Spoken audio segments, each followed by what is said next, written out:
Alright guys, today I will be covering Colossians 2 and 16 when it says, let no man therefore judge you in meat.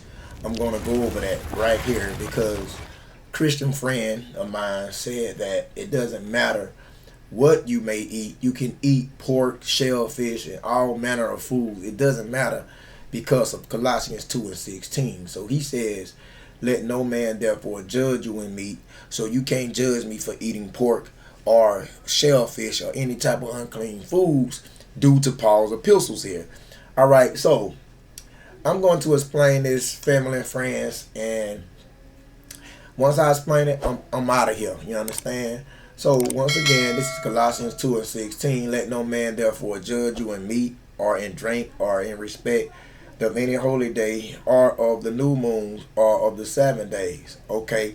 Now the thing is, we know that Leviticus, the 11th chapter, speaks of certain foods you can and cannot eat. Like the coney, that's a rabbit. You can't eat that. He's unclean to you. Also, the hare, that's another type of rabbit. That's unclean to you. You can't eat that. And the swine, that's the pig. That's unclean to you, and you cannot eat that. And it deals with many other animals that is not acceptable due to the dietary law that we cannot eat. Because why? We are the real Jews. We are the true Jews of the Bible. Blacks, Hispanics, Native Americans, we are the Israelites.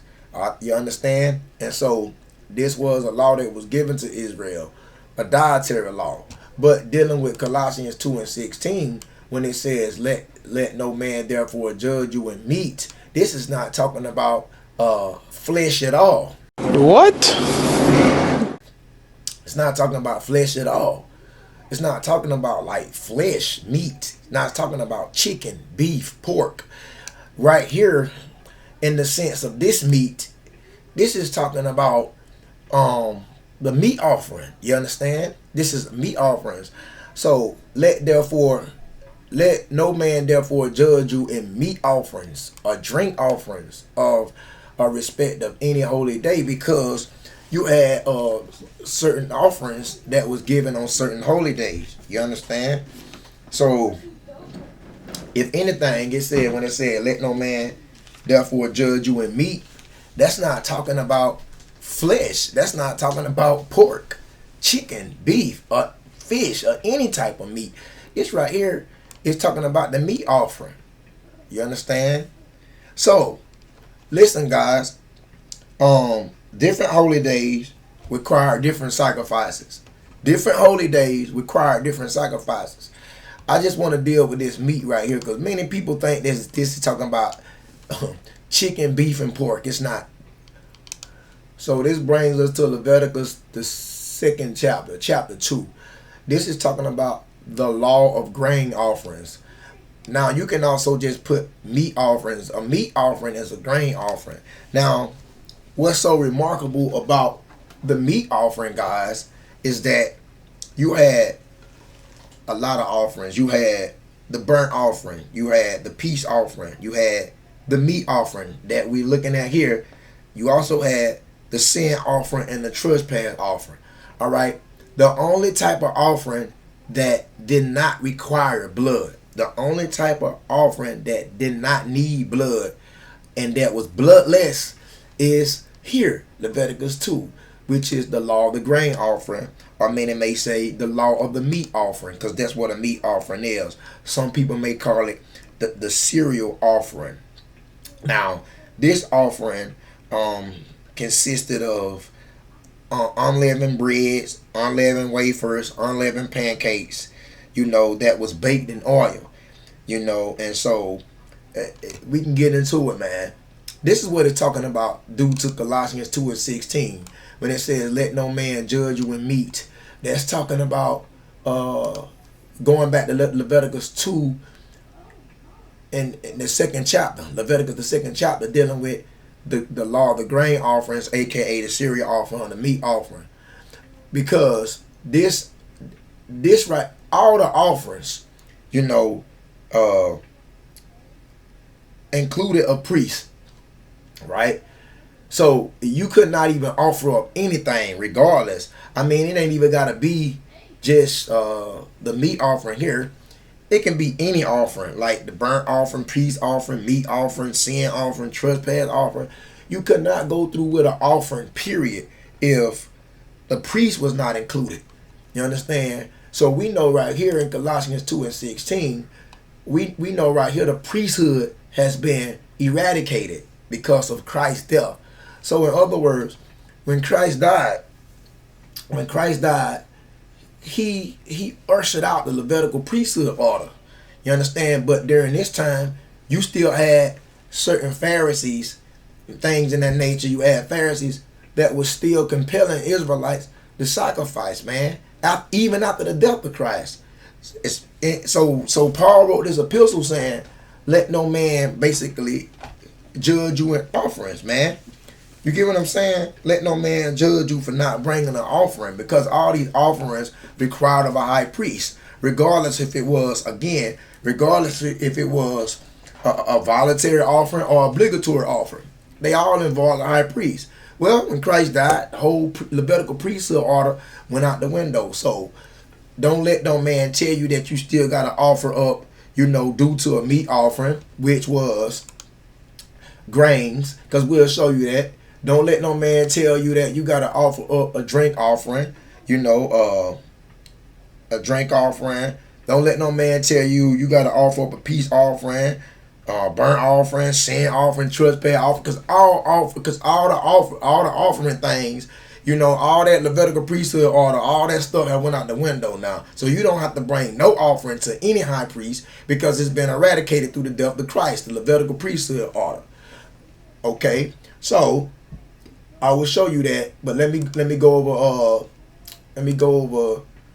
the meat offering right here. Let no man judge you in meat. If you thinking that this is blood, if you thinking that this is chicken, beef, and pork, because the Christians love to use this and say I can eat pork and shellfish and any type of meat I want. Well, this meat is not even talking about flesh, man.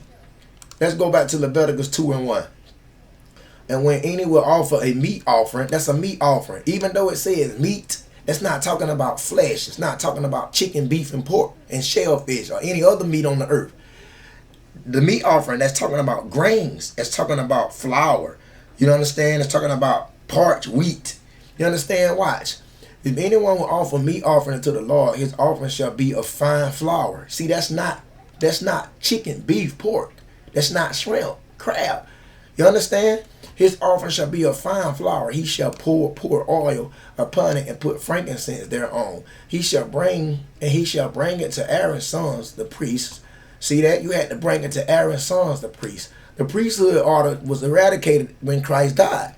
So that's why he said, don't let no man still compel you or judge you and tell you got to offer up any offering, because the whole Levitical priesthood order is out the window since Christ has become a high priest. That's what he's saying. You understand? But anyway, back to the meat offering.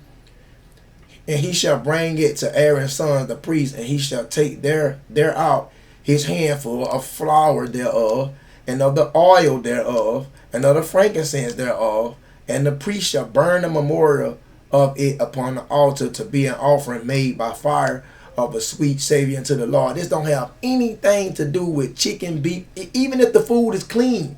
Even if the meat is clean, it don't even have a meat offering, has nothing to do with meat, period. So when they say let no man judge you in meat, this is not even talking about flesh, period. What the fuck? This is talking about a meat offering, aka cereal offering, aka grain offering. You understand? AKA the law of the grain offerings, which consisted what? Which consisted unleavened bread, unleavened wafers, unleavened pancakes that was baked in oil, and last but not least, it included salt. You understand? So Leviticus 2 and 3, and the remnant of the meat offering. See, the meat offering, even though it says meat offering, don't let that throw you off. It says meat offering, but it was not talking about flesh. Grains, that's what it's talking about. So in the remnant of the meat offering shall be Aaron's and his sons, and it's the thing most holy offerings. So you can read this whole entire chapter concerning this meat offering, and you will see that this is the only type of offering that was bloodless. This is what you call a voluntary offering, and it's like I said, it doesn't involve no meat, Period, man. Even though it's called meat offering. See that? Leviticus 2 and 4. If thou bring an oblation, that's talking about a sacrifice. That's what oblation means. If thou bring an oblation, Leviticus 2 and 4, if thou bring an offering of meat, a meat offering, baked in oven, it shall be unleavened cake. See that? That's not dealing with chicken, beef, and pork and shellfish. It shall be unleavened cakes. That's what the meat offering is about. Unleavened cakes of fine flour mingled with oil, or unleavened wafers anointed with oil. That's what the meat offering is. So Colossians 2 and 16, when they say, let no man therefore judge you in meat, that's what it's talking about, offerings.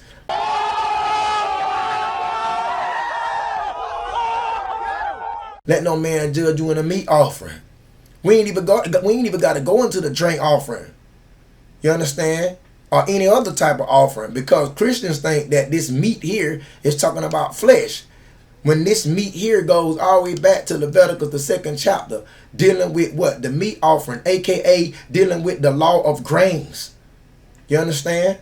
Dealing with unleavened cakes, unleavened wafers anointed with oil. Nothing to do with meat. But anyways, we can go into it if you would like to see Leviticus 2 and 1. We can go back up and go into meat. So it says meat. This is the concordance number for meat. Hebrew 4503. Right? Strong's H 4503. Mincha.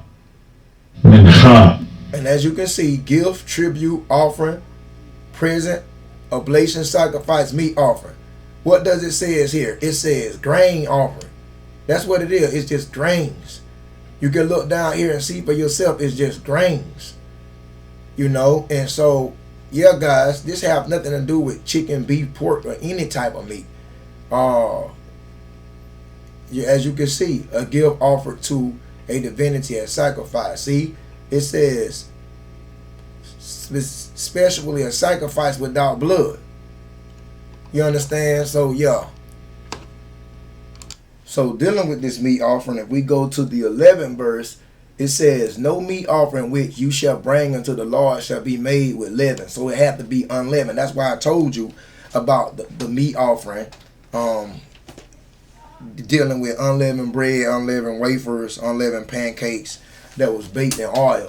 You know, it just said that, you know, no meat offering which you shall bring unto the Lord shall be made with leaven. It got to be unleavened. You understand? It says, for ye shall burn no leaven, nor any honey in any offering of the Lord made by fire. See that? And so there was you couldn't involve any honey or no yeast. So dealing with the meat offering, which was the grain offering that was made, you know, it had to be with unleavened, no leaven, and it also had to not include honey, and also honey or yeast. No yeast or no honey in the meat offering. All right. And we can see verse 13 here. And every oblation of thy meat offering shalt thou season with salt. The salt, so thou season with salt. Neither shalt thou suffer the salt of the covenant of thy God to be lacking from thy meat offering. With all thy offerings thou shalt offer salt, because the salt symbolized the lasting nature of the covenant. That's why in Matthew 5 and 13 the Messiah said that we were salt of the earth. We are the salt of the earth. You understand? So the salt symbolized the lasting nature of the covenant. So I want to say, dealing with just that meat, man, we ain't really even got to get into the other offerings. I just want to deal with Colossians 2 and 16 on that meat right there. Let no man judge you in meat. Because if you thinking that's talking about chicken, beef, pork, shrimp, or any meat in general, it's not. It's talking about what you call a cereal offering or a grain offering. The only type of offering that was bloodless. All the other offerings involve blood. This is the only type of offering in Leviticus 2 that did not require blood. And it was called what? The law of the grain offerings, the cereal offering, aka meat offering. So I don't know what the hell they talking about when he says, when the Christian man try to pull Colossians 2 and 16 to state that he can eat unclean meat, because it ain't even talking about meat in general. But what throws a lot of people off, it says meat here, and people don't consider that this is talking about grains. You understand? People don't consider this is talking about unleavened bread. People don't consider that this is talking about unleavened bread, wafers, and pancakes, and etc. Stop it. Get some help. Yeah, going back to Leviticus, the 2nd chapter. So this is all dealing with offerings. Let no man therefore, it just says they just took offering off. I don't know why they didn't involve offering in it. When it says let no man therefore judge you in meat offerings or drink offerings, they didn't put offerings here. You understand? The scholars did it. Probably all by design to keep you confused. But anyway, that's what it's talking about. It's talking about offerings. How we know that, man? How we know that? I told you, now I'm going to go a little further. I told you after Christ's death, there was Pharisees that was still trying to get certain Israelites to sacrifice, man. And we don't need no Levitical priesthood order now, because Christ is high priest. So let me show you that. So this is Hebrews 7 and 14. It says, for the priesthood being changed. See that? So the priesthood was changed. See that? The priesthood, that's talking about the Levitical priesthood. For the priesthood being changed, there is made a necessity, a change also of the law. So the priesthood was changed. When was the priesthood changed? Concerning Christ's death, because he became high priest. You know what I'm saying?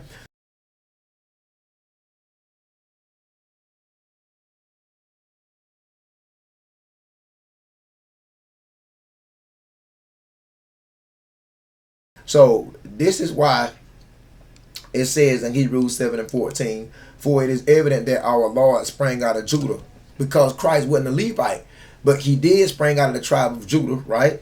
Of which tribe Moses spake nothing concerning priesthood. Because when you're talking about priesthood, you're talking about the tribe of Levi, because those are the high priests, the descendants of Aaron. Because it started with Aaron and then it went to Eleazar, which was his son, on down. So that's the priesthood. The priesthood is Levi.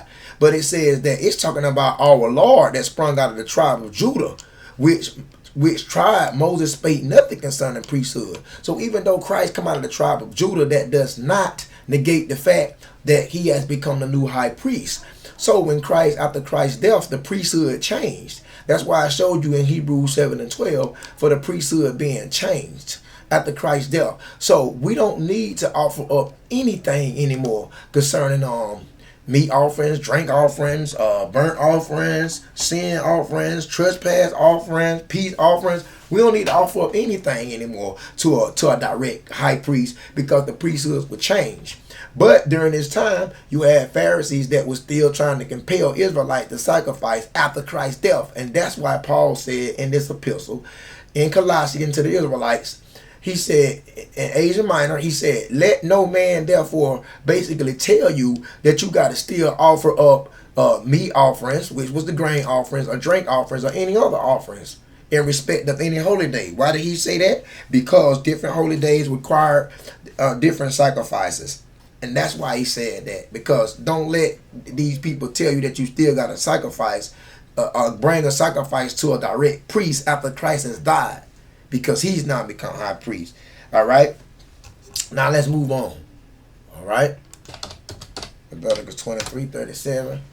Let's look at that.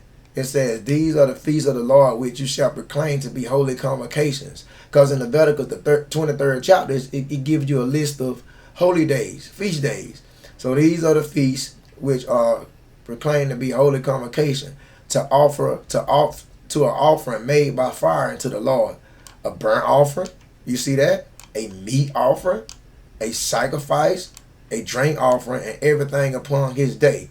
You see what I'm saying? So again, different holidays require different offerings. That's why he said that in Colossians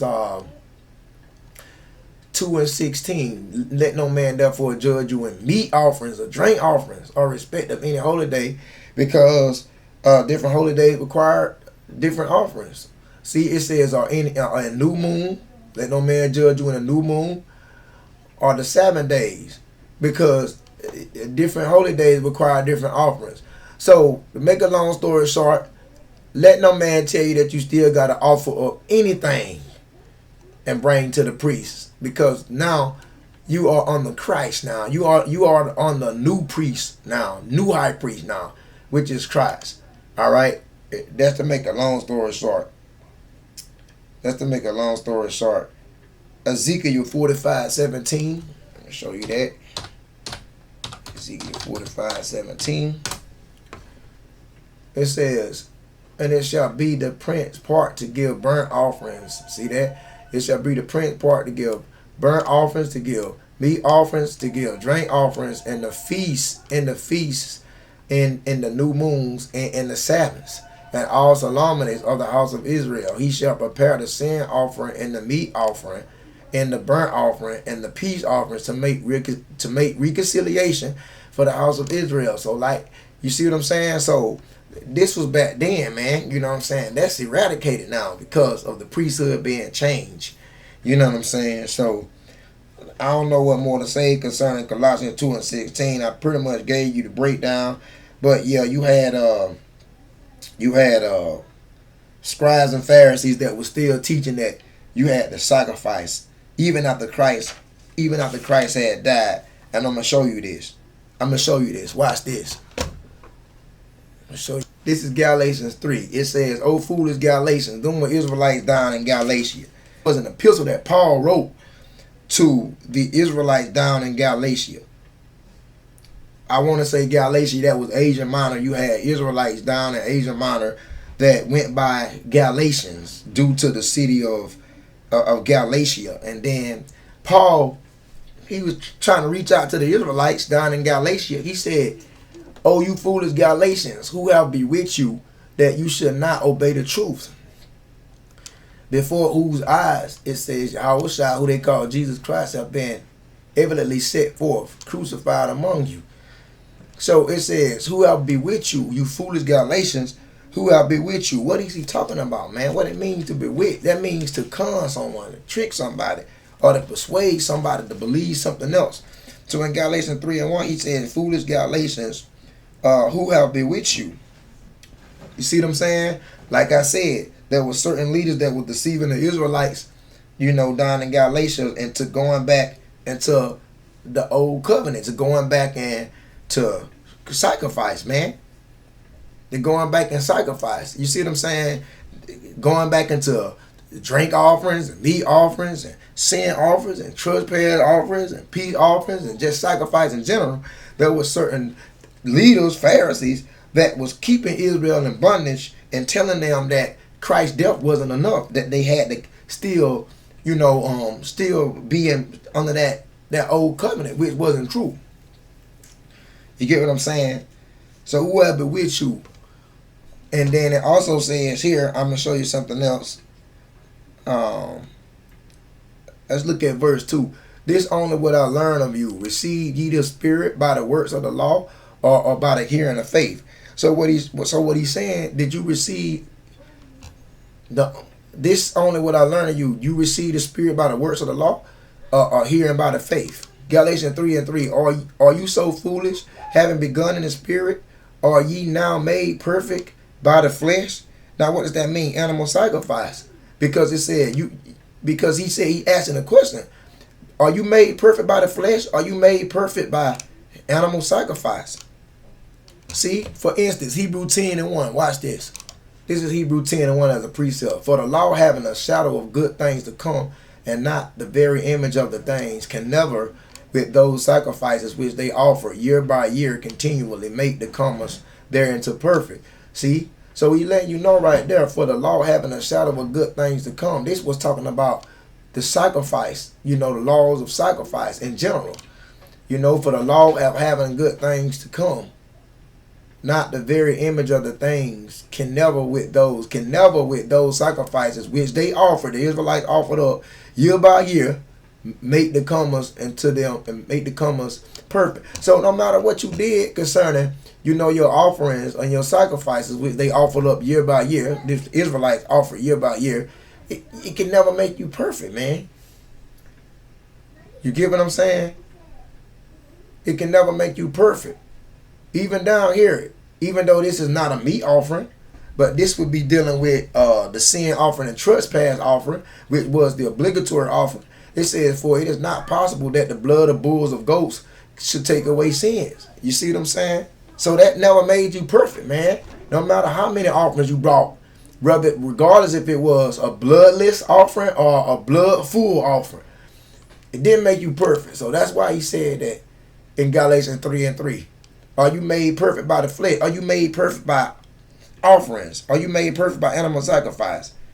See what I'm saying? But you had certain leaders back then that was telling Israelites they were made perfect by the flesh, which wasn't true. And that's why Paul said you got certain Israelites down in Galatia that has been bewitched, that have been fooled and believing this nonsense. Now it's time to believe in Christ. It's time to believe that he's high priest now. That's what he's saying. This is Galatians 4:9. But now after that you have known God, or rather are known of God, how turn ye again to the weak and beggarly elements, which unto you desire again to be in bondage? See that? So why would you go back to doing the drink offerings, and you know what I'm saying? Why would you go back to doing the burnt offerings, peace offerings, the meat offerings, the sin offering, the trespass offering? Why would you go back to doing these things, man? After Christ have died. You know what I'm saying? Like, you acting like it's not a new priesthood order. Why would you return again to the weak and beggarly elements, where until you desire again to be in bondage? Because that's talking about the old covenant. That's talking about basically sacrifice. Why would you continue to do that? You know, and be in bondage. You see? So, yeah, see right here, Acts 15:1. And certain man which came down from Judea taught the brethren, and said, except you be circumcised after the manner of Moses, you cannot be saved. You know what I'm saying? And like, circumcision just represents a covenant that the Most High made with Israel. It doesn't change the heart of a man or a woman. Well, now we ain't just exclude a woman, because a woman can't be circumcised. But anyway, like I said, I'm pointing to the I'm gonna get to the gold nugget. Watch this. Acts 15:5. But there rose up certain of the sects of Pharisees which believed, saying that it was needful to circumcise them and to command them to keep the law of Moses, even after the death of Christ. You understand? Now, I recommend if you are an Israelite, you get circumcised, but circumcision is not going to change the heart. You understand? Circumcision just represents the covenant that the Most High made, beginning with Abraham. You understand? So, you know, whether you circumcised or not, man, it's not going to change your heart. You know what I'm saying? What changes a man is these laws, statutes, and commandments. But the circumcision was given to, you know, the Israelites, you know, as a covenant that the Most High made with them. You know what I'm saying? We know that we got to keep the law. We know that we got to keep the law. But like the Levitical priesthood order, all that, that's eradicated. That's gone. You understand? I recommend you get circumcised, though, if you're an Israelite. If you're not circumcised. But when it says that it was certain Pharisees commanding them to keep the law of Moses, this is dealing with those offerings, man. Telling the Israelites after Christ's death that they had to still sacrifice burnt offerings, peace offerings, meat offerings, sin offerings, and trespass offerings and stuff like that, when that was unnecessary because of the death of Christ, because he had become high priest now. You understand? So the only thing basically that we keep is moral law, ceremonial law, the civil law, the dietary law. But as for the sacrificial law, that's been eradicated, man. You understand? That's been the diverse washings, things in that nature, man. That's gone. So let no man judge you. You know, in meats, etc. You know what I'm saying? Telling you that you still got to offer of sacrifices. That's pretty much what Colossians 2:16 talking about. Alright, guys. So, yeah. Share the video. Thank you for your time. Have a nice day. Peace and much love. Shalom.